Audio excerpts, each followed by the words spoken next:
Little Red Riding Hood. Once upon a time there was a little girl. She always wore a bright red cape with a hood.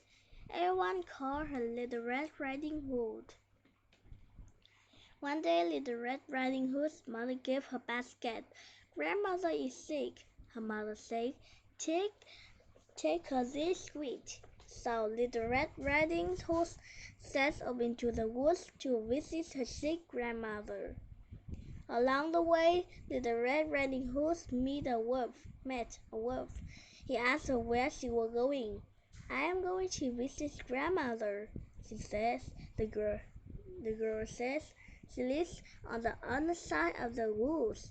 The wolf was clever and hungry. He wanted to eat Little Red Riding Hood for dinner.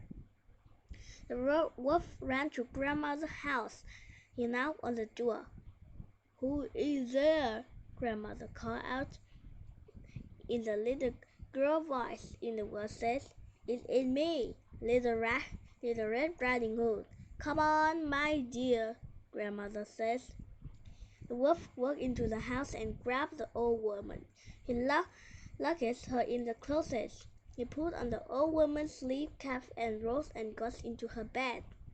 A little while later, Little Red Riding Hood arrived at grandmother's house. She knocked on the door. "It's me, grandmother," she said. "I have brought you some sweet." The wolf called out in old woman's voice. Come in, my dear." Little Red Riding Hood walked into the house and went to grandmother's bed. "Oh, grandmother, what big eyes you have," said Little Red Riding Hood. "It's better to see you with, my dear," said the wolf. "Oh, grandmother, what big ears you have," said Little Red Riding Hood. "The better to hear you with, my dear," said the wolf.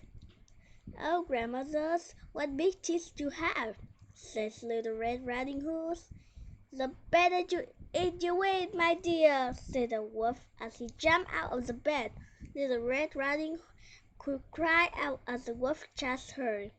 In the forest near grandmother's house, a woodsman was cutting trees. When he heard the cries of the little girl, he ran toward the house. The woodsman broke down the door and leaped inside. Axe in hand, the woodsman chased the wolf from the home. Little Red Riding Hood and woodsman then heard grandmother calling out from the closet. They opened the closet door and helped the frightened woman out. To thank the woodsman, Little Red Riding Hood and grandmother happily shared their sweet, and the wolf was never seen again.